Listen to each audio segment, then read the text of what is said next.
Seria Regăsirea puterii interioare, reconectarea cu sinele viitor, versiunea ta vindecată care te cheamă. Episodul 5, integrare, a trăi cu versiunea ta viitoare în prezent. Există un moment în transformarea ta în care încetezi să lucrezi la tine și începi să trăiești ca cel ce devii. Nu mai privești spre sinele tău viitor ca spre o destinație îndepărtată. Nu-l mai simți ca pe un ideal, nici ca pe o variantă cândva, nici ca pe o fantezie spirituală. Începi să-l simți în tine, începi să se amestece vibrații, începi să se suprapună prezentul tău peste viitorul pe care îl credeai inaccesibil. Integrarea este momentul în care devii dovada vie că transformările nu se întâmplă într-o zi, ci în sute de alegeri mici, sincere, curate. Este clipa în care observi că nu mai accepti ceea ce îți rănea sufletul, că nu te mai ții mic din obișnuință, că nu mai cauți validarea din neputință, că nu mai repeți povara identităților vechi. Sinele tău viitor începe să se exprime prin felul în care vorbești, prin felul în care privești, în care respiri, în care alegi.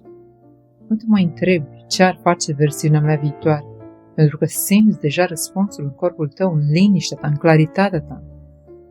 A trăi ca versiunea ta viitoare în prezent înseamnă să nu te mai lupți cu tine, ci să te asculți, să nu te mai minimizezi pentru nimeni, să nu mai accepti jumătăți de iubire, să nu mai cauți ceea ce știi că te frânge, să nu te mai agăți când simți că nu e locul tău, să alegi drumul greu dacă e cel adevărat, să ai curajul de a pleca din spațiile care nu mai corespund vibrației tale, să-ți urmezi intuiția chiar și atunci când mintea tremură, să nu mai rămâi acolo unde îți moare lumina.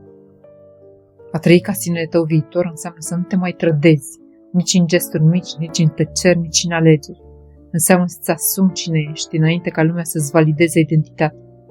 Este maturitatea supremă, să-ți dai voie să fii omul pe care l-ai căutat în alții.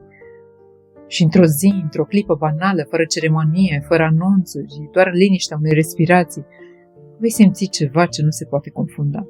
Eu trăiesc acum ca versiunea mea vindecată. Nu pentru că ai ajuns la finalul drumului, ci pentru că ai început în sfârșit să mergi în același ritm cu sufletul tău.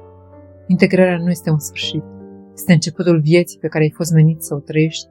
Acolo e libertatea ta, acolo e puterea ta, acolo e adevărul tău. Și mai ales, acolo ești tu.